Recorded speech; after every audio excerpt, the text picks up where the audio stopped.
Both the White House and Iran seem to be stepping back from the brink this morning, with President Trump tweeting that, quote, all is well. He plans to address the nation later this morning, and we'll bring that to you live on yahoofinance.com.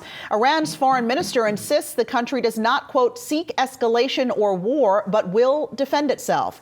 Retired Army Brigadier General Anthony Tata is the former deputy commanding general of the Joint Task Force in Afghanistan. He's also on the advisory board at Academy Securities and the author of the new book, Double Crossfire. He's in Arlington, Virginia this morning. And editor-in-chief Andy Serwer is with us here at the desk. Good morning to you both. General Tata, I want to start with you. From everything that you're seeing, do you think that Iran launched this attack to send a message more than to actually inflict casualties? Good morning, Alexis. Actually, I do. When you think about Iran being able to knock a couple of moving drones out of the sky, being able to precisely target a Saudi Arabian oil field, they know how to hit stuff. And they've been scoping out these air bases since 2003 and have been attacking them, quite frankly, since 2003 through the proxy militias in Iraq. And so I don't quite believe that they couldn't figure out how to hit them with 15 missiles, ballistic missiles from Iran. I think this was a deliberate miss because I believe that the bold action that the president took to defeat the plan that Soleimani and his commanders were planning really sent a shockwave through the Ayatollah and his proxies and the military there in Iran. And so they're running nervous. That's not to say they're not going to do something else here in the near future. But right now, I think this was a deliberate miss. And I believe that now is a time for diplomatic overture and not to escalate. It gives us a chance. It's brought us to the brink of the abyss. And now we can step back and say, all right, let's go somewhere off-site and have a conversation.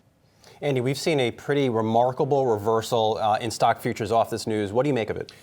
Well, I mean, it's difficult to say. And I think that one thing we can assess from the situation is we're sort of in the fog of close to war.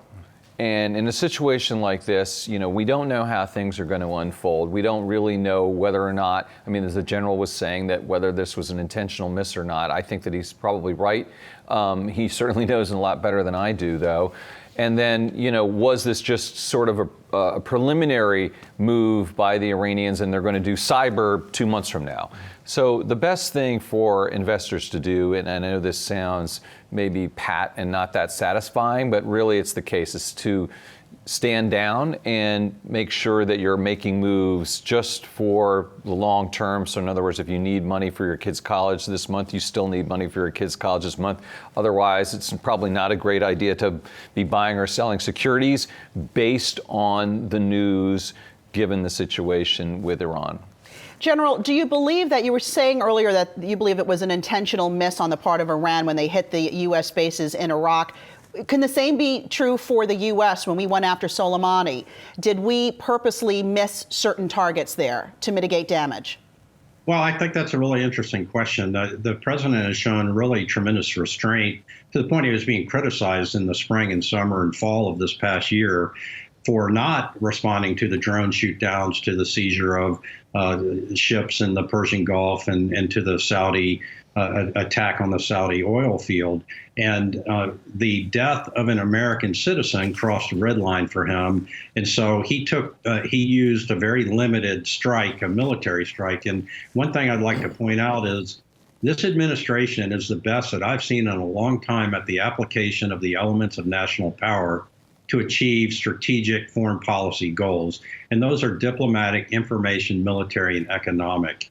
And so when you think about what's happened over the last 6 to 9 months, what you've got is that the president and his team tightening the screws on the economic sanctions. They're undoing the nuclear deal for Iran. And I'll deep dive on that for a second, that the first of the covenants were to be eliminated this year. That's how tenuous and thin that deal was, is that this year they would be allowed to export arms anywhere they wanted to, not that they ever stopped. And then in 3 years, they can start building ballistic missiles and importing centrifuge parts. And so, 5 to 8 years is the blink of an eye for these people in the Middle East. It's a New York minute. And so that's how thin and tenuous this deal was.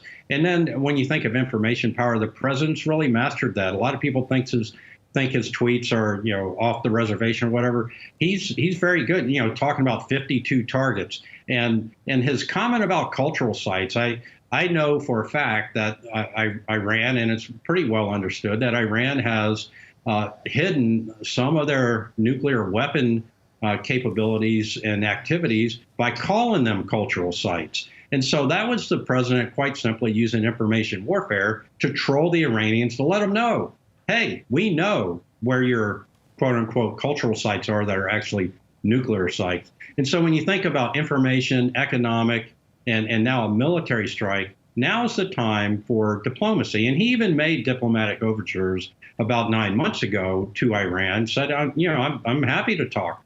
And now we've reestablished deterrence in the region. We've reestablished the power vis-a-vis Iran. And I think it's time to talk.